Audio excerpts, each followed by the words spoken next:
Hola, ¿cómo están todos? Bueno, bienvenidos a la última clase de este primer semestre, en realidad, de esta primera mitad del año de la cursada de Historia Latinoamericana y Argentina,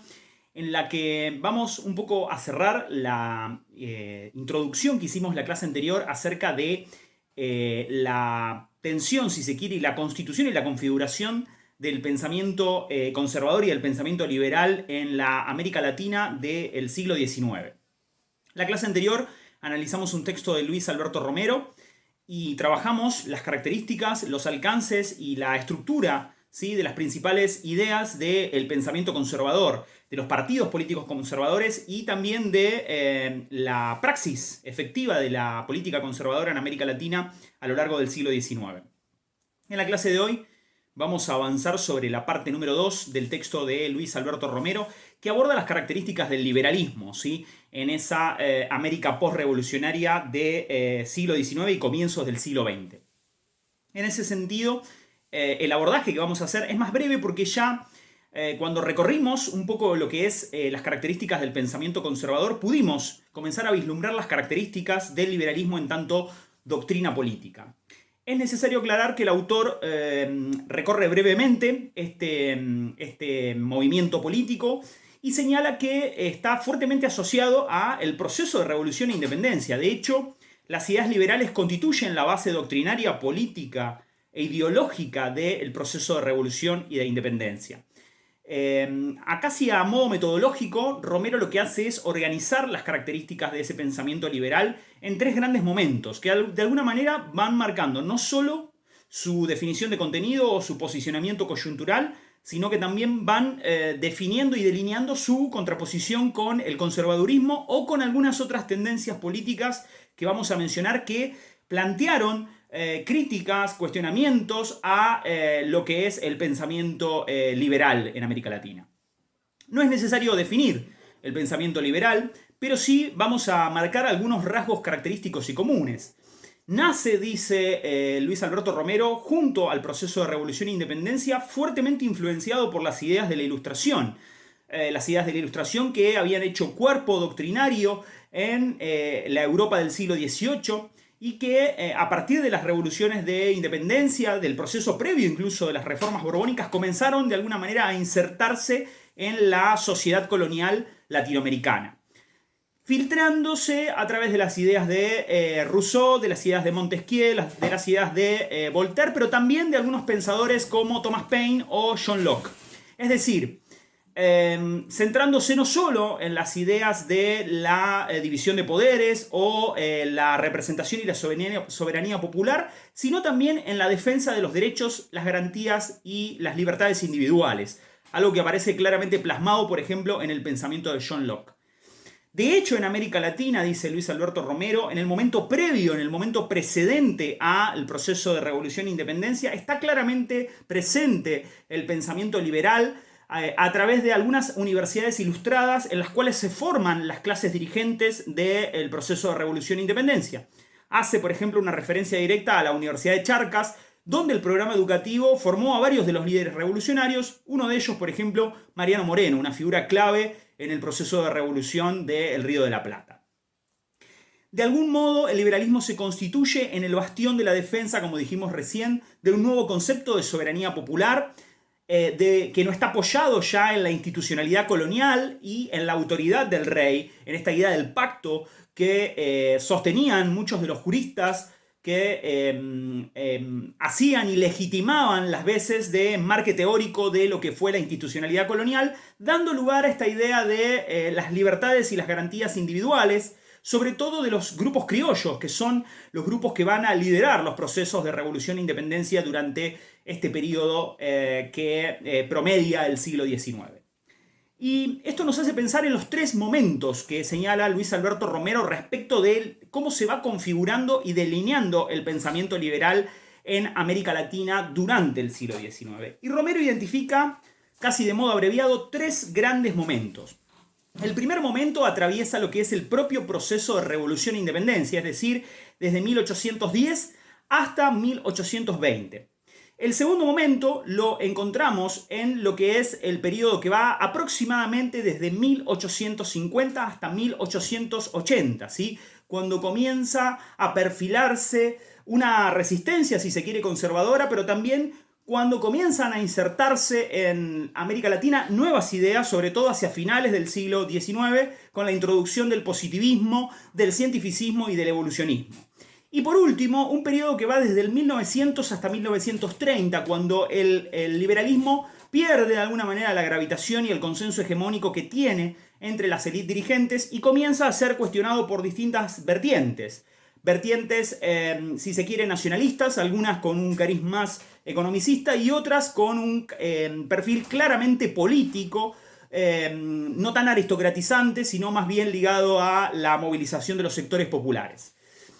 El primer periodo, como para trabajarlo brevemente, está directamente relacionado con el proceso de revolución e independencia. Y en ese sentido, el eje clave de esta primera etapa, que va desde 1810 a 1820, tiene que ver con la creación de una institucionalidad liberal, es decir, una institucionalidad que refleje la constitución de un orden político postrevolucionario, es decir, un orden político cuyo perfil permita garantizar la difusión de derechos y garantías que el liberalismo sostiene, ¿sí?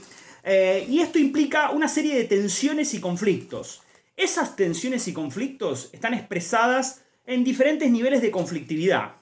Por un lado, aquellos sectores conservadores que suelen defender de alguna manera el rol cumplido por las instituciones coloniales en la gestión del orden previo a la Revolución de Independencia, y por otro lado, claramente, aquellos sectores que defienden el rol de algunas instituciones particulares como la Iglesia, que han tenido un rol clave en la gestión de la conflictividad, en la gestión de las distintas tensiones entre los grupos sociales que cumplieron un rol clave durante la sociedad colonial.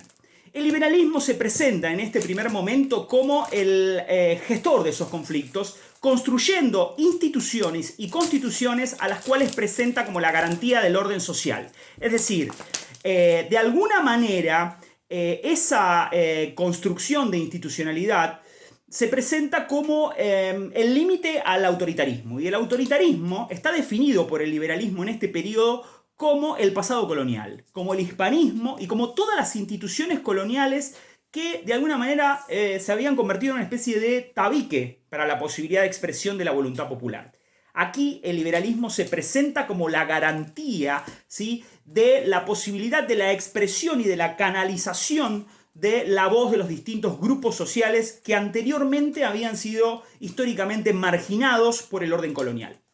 No tardará, sin embargo, en emerger la crítica, sobre todo porque los sectores conservadores, sobre todo los sectores conservadores más asociados a la Iglesia Católica, le adjudicarán al liberalismo ser un enemigo del orden y, de alguna manera, acercar a las sociedades latinoamericanas a la anarquía y el caos. Esto lo vimos en la clase anterior, sobre todo lo vimos en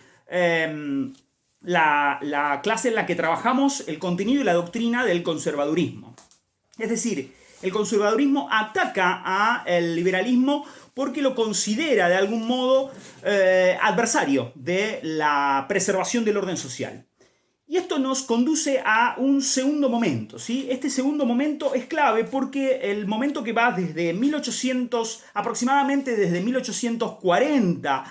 1860 hasta 1880, las fechas siempre son relativas, de hecho en el propio autor se relativizan las fechas, pero es justamente el momento en el cual todas las resistencias conservadoras van cediendo y se abre de algún modo el camino a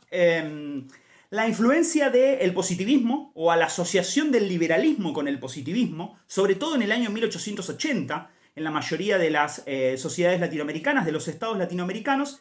y donde el liberalismo alcanza un momento, si se quiere, hegemónico. ¿Qué quiere decir esto? Que las clases dominantes, las oligarquías dominantes, a partir de los procesos de organización nacional, adoptan al liberalismo como la ideología política que define su proyecto político, económico y cultural. Se asocia a su vez al liberalismo con el positivismo, con el cientificismo y con el evolucionismo. Es decir, se considera que la adopción de instituciones de carácter liberal,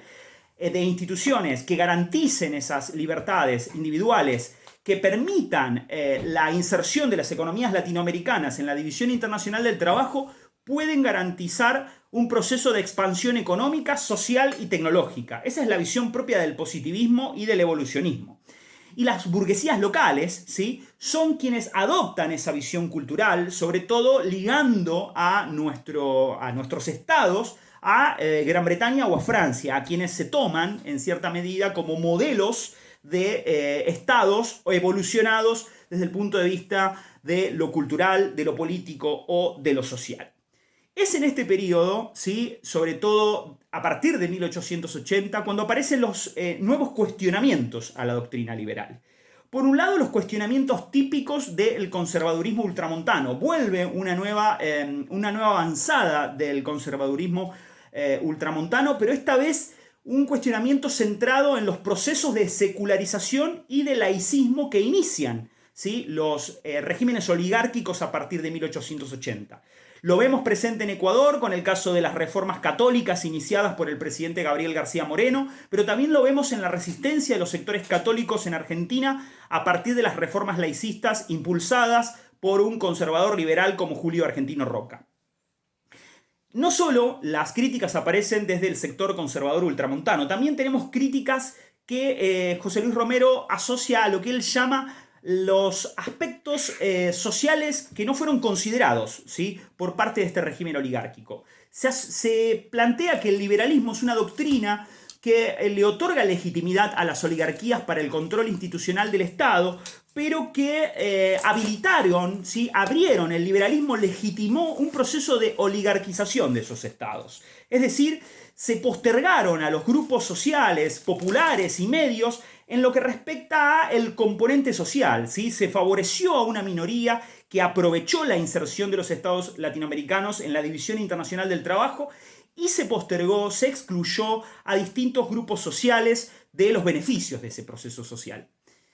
Romero plantea dos ejemplos. Habla del fenómeno del nativismo que se da en América Latina, sobre todo en lo que tiene que ver con la exaltación de algunos colectivos que históricamente y sobre todo culturalmente habían sido postergados por estos procesos de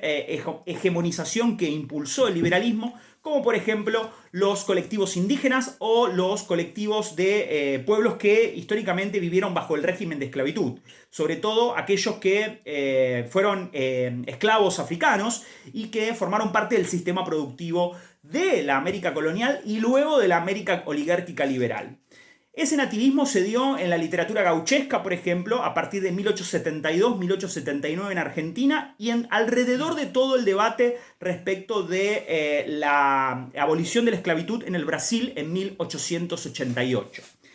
El segundo, si se quiere, cuestionamiento social que se le plantea al liberalismo tiene que ver con la irrupción de algunos movimientos políticos que plantean una mayor inserción política de los sectores populares y medios. ¿Sí? ¿Qué quiere decir? Que reclaman una apertura del régimen institucional que construyó el liberalismo y que de alguna manera no favorezca solo a las oligarquías, sino que permita el ascenso social de los sectores medios y populares. Cuando hablamos de estos movimientos políticos, tenemos que pensar que cuestionan a los actores institucionales que conducen el Estado como si fuesen una oligarquía, una plutocracia, se dice, y el rasgo más criticado es el elitismo. Es decir, se señala al liberalismo como una corriente política que legitima al elitismo de las clases dominantes latinoamericanas. Esto lo encontramos en el pensamiento de Manuel González Prada en Perú, lo encontramos en las revoluciones radicales lideradas por Leandro Alem en 1890 en Argentina, en el pensamiento de Francisco Madero y su antireeleccionismo, en la crítica de Francisco Madero en México al régimen oligárquico de Porfirio Díaz y en la doctrina y el programa de reformas de Luis Bache y Ordóñez en el caso uruguayo, ¿sí?, que abrió camino a la participación de los sectores medios y populares en la administración del Estado uruguayo. Por último, dice Romero, las críticas hacia el sistema liberal que se había institucionalizado en América Latina después de 1880 provinieron del materialismo dialéctico, es decir, del marxismo. y no tanto una crítica a,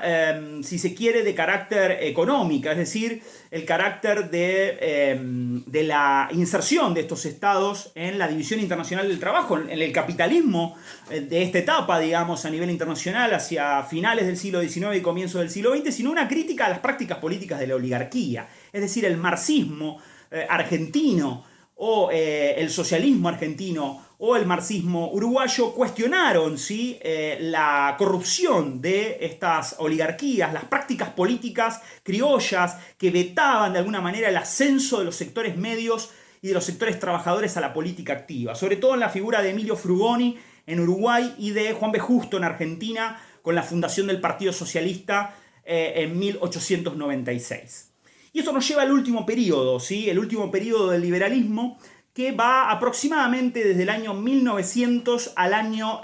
1930, que es el periodo de declive. Si el periodo anterior es el periodo de hegemonía del liberalismo, este es el periodo de declive, es decir, el periodo en el cual el liberalismo entra en un proceso de crisis, entra en un proceso además de cuestionamiento por distintos sectores políticos e ideológicos que van a provenir sobre todo del antiliberalismo nacionalista, o sea, ya sea un nacionalismo de carácter aristocratizante o un nacionalismo de carácter popular. La crítica sobre todo proviene desde dos ángulos. Una crítica más bien moralizante, dice Luis Alberto Romero, que tiene que ver, por ejemplo, con el movimiento arielista, este movimiento intelectual que se originó con el uruguayo José Rodó, que critica las prácticas culturales y sociales de las oligarquías, las critica por ser superficiales, materialistas, alejadas de la realidad social y política de su propio Estado, por ser superficiales, por tener un estilo de vida contrapuesto a las necesidades de los propios pueblos de América Latina, ¿sí? A esto se lo denomina el arielismo, como dijimos recién, a comienzos del 1900. Pero además hay una crítica, si se quiere, desde un nacionalismo aristocratizante, incluso desde un nacionalismo que plantea que las reformas liberales, por el contrario de lo que decían los conservadores, han permitido el ascenso social de algunos grupos medios, y ese carácter del liberalismo igualitarista en realidad lo que favoreció, o lo que terminó por favorecer, es la construcción de una sociedad completamente dinámica que permitió el ascenso de grupos sociales que históricamente estaban postergados. Esto, un nacionalismo aristocratizante no lo ve de manera positiva, porque en realidad asocia la nacionalidad a los sectores criollos que habían tenido una fuerte vinculación con el periodo colonial. Y cuando piensan en los sectores populares, en realidad lo que están pensando es en sectores que son subversivos, que van a de alguna manera degradar el orden social y alterar el orden social, y en ese sentido sí tienen un punto en común con los conservadores ultramontanos, sobre todo, que son defensores del orden social. Pero también hacia 1930, cuando se dé el contexto de la crisis de las instituciones representativas, de la emergencia de los fascismos a nivel internacional y de la configuración, sobre todo, de un fuerte discurso antirrepresentativo, antiparlamentario, va a tener lugar en América Latina el surgimiento de un nacionalismo antiimperialista en el plano de lo económico, es decir, la denuncia al colonialismo, sobre todo de parte de Gran Bretaña y de las incursiones, por ejemplo, de Estados Unidos en la política latinoamericana. Eso lo vemos en el pensamiento de José Vasconcelos en México, o en la propia Revolución Mexicana, que si bien es anterior, está tramada, digamos, por todo un discurso antiimperialista, en el propio movimiento nacional reformista de Bolivia, o en la emergencia más posterior, hacia los años 40, del varguismo en Brasil o del peronismo en la República Argentina. Donde, si bien es cierto que no es posible, digamos, encasillarlos dentro de una categoría común, hay un fuerte componente antiliberal y hay una fuerte reivindicación de la política del gran hombre o la política del caudillo, de las masas, frente a la crisis de las instituciones representativas y liberales, que ya no son capaces de contener, de procesar y de tramitar los cambios sociales que se viven a comienzos del siglo XX. Eso fue todo, espero que les haya servido, gracias por habernos acompañado en estas clases. Y nos vamos a reencontrar muy pronto, ya en el segundo semestre, donde vamos a seguir trabajando ya más avanzado el siglo XIX, todo lo que es el proceso de constitución y organización de los estados nacionales a partir de estas tendencias ideológicas que estuvimos analizando en estas últimas clases. Es decir, la constitución de los estados latinoamericanos se va a dar bajo el marco de la tensión entre las ideologías y además las corrientes políticas conservadoras o liberales, pero también los distintos conflictos sociales y económicos que implica la inserción de las economías latinoamericanas en la división internacional del trabajo que propone este capitalismo, que es un capitalismo claramente monopólico, marcado por, además, la tendencia entre diversos imperios. Uno de ellos, Gran Bretaña, que va a tener un rol muy relevante en la política de Sudamérica, y Estados Unidos, que va a empezar a interferir en el Caribe y en la política centroamericana. Nos reencontramos pronto y, como siempre, muchas gracias por su atención.